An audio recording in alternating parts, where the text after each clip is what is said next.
See Weber State show support for its international students in the wake of the Paris attacks. Plus, get an inside look of Weber State's new Farmington location. And find out why students were running around nearly naked on campus. The Cat Call begins now.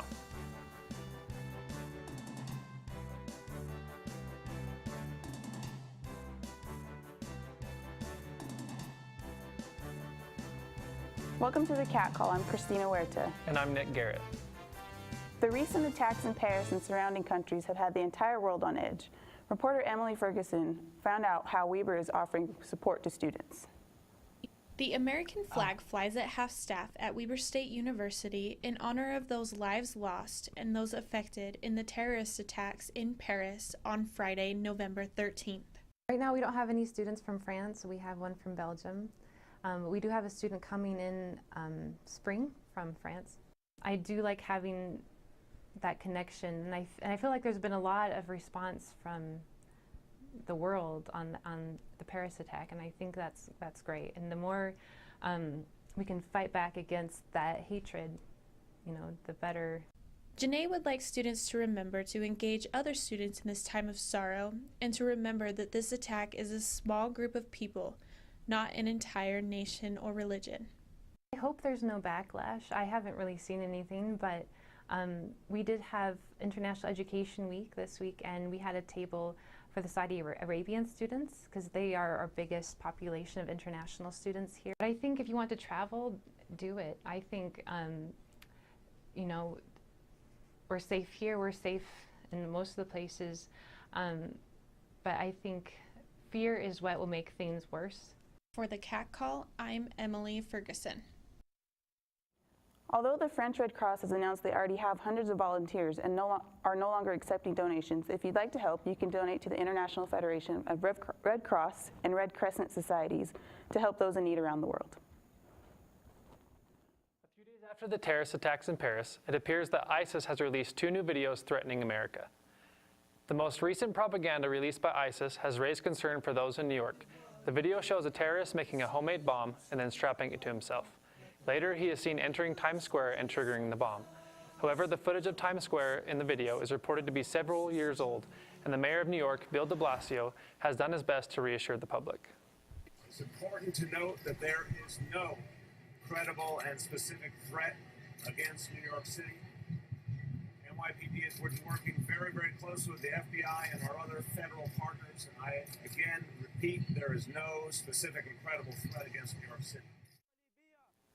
In another video that was shortly released after the Paris attacks, a terrorist screams that just as they have attacked France at its core, they will attack America at its core in Washington, D.C.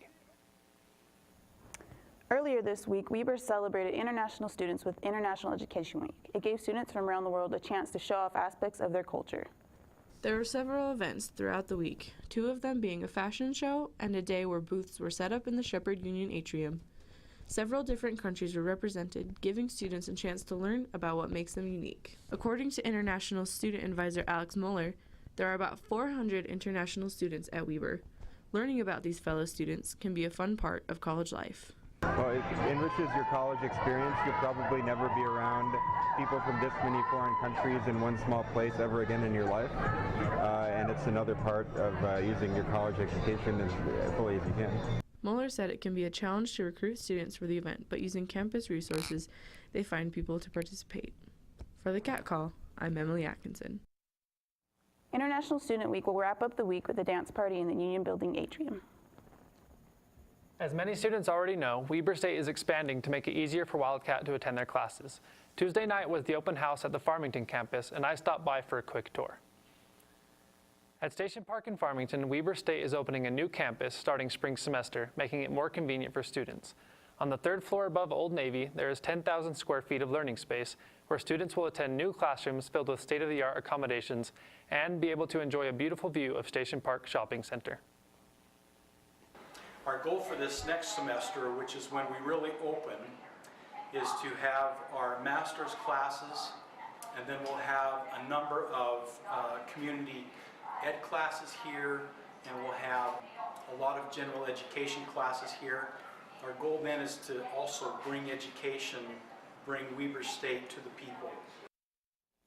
The campus primarily serves the health administration major, but remember to check the campus location for all your classes when registering, and look to see what classes are available at the new campus.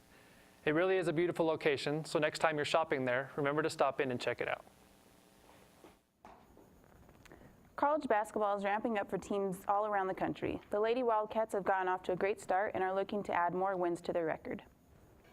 After starting the season winning their first 3 games, the Wildcats had their first loss of the season as the College of Charleston came to Ogden and beat Weber State 50-42 in a hard-fought, low-scoring game.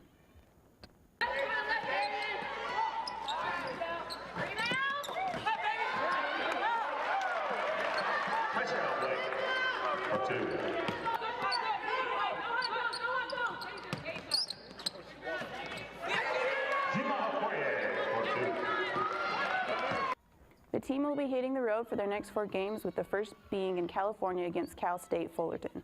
The next home game for the Wildcats will begin in state rival by BYU on December 10th. So have you been to any girls basketball games? I haven't, but I heard they're doing really well, so I guess I need to go check them out. Yeah, I need to go see Regina Okoye play. I've heard she's amazing. I heard she's awesome. Many students will be headed home for the holidays, but this week Weber State turned their attention to those who don't have a home. Utah's Housing First program has been an example nationwide to dealing with homeless. This week, Stacy Gallegos from the Lantern House, also known as St. Anne's Homeless Shelter, talked to WSU students about the homeless in Ogden. She said there has been an increase in homeless families. Gallegos says most students who want to help volunteer their time. Something that doesn't cost them anything to do, so they'll come down, serve in our soup kitchen, or they will get a group together of students up here and do a drive outside of the community. The Lantern House recently moved to a new location on 33rd and Pacific, which Gallegos says allows them to provide more services for the homeless. Weber State's diversity program took on the topic of obesity and body shaming in the latest Stop the Hate programs. The discussion focused on the reality of obesity and what a healthy body image should be. Speakers discussed the difference between looking skinny and truly being healthy. They discussed how a healthy diet and having a positive outlook are more important than looking like a model in a magazine. It's like when you think of just all these different things that they're doing to that person's body, and then the image after the picture is taken, and that's the ideal that we're going for, you know, it's no wonder that we don't get to that point, because not even the person who's in the picture is able to look like that, you know, just by rolling out of bed.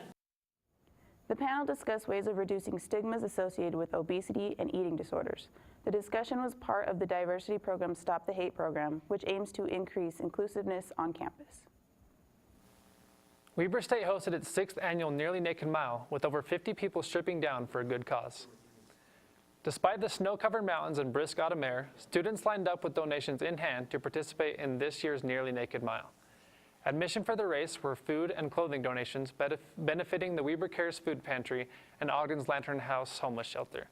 As the sun set on campus and temperatures dropped, students congregated outside wearing next to nothing to begin the race. Student Senate President Jeff Henry talks about how the charity benefits Weber State. Very successful every year. Weber Care actually runs short on canned goods around this time, and we tend to stock them up. To continue charity efforts, the race was followed up with a Nearly Naked Dance, requesting additional donations for entry. WSUSA estimates that 250 people showed up for the dance, increasing their donations of efforts 5-fold. WSUSA will continue accepting food and clothing donations in room 326 of the Union Building. So, Stina, would you rather strip down and go run the mile or strip down and go to the dance? Oh, I think I'd rather strip down and run the mile just because it's over sooner. The dance is way too long and I'm not trying to be I'd feel like that long. I would feel uncomfortable doing moves in my rather than running. So. Well, that does it for today's show. I'm Christina Huerta. And I'm Nick Garrett. Thanks for tuning in.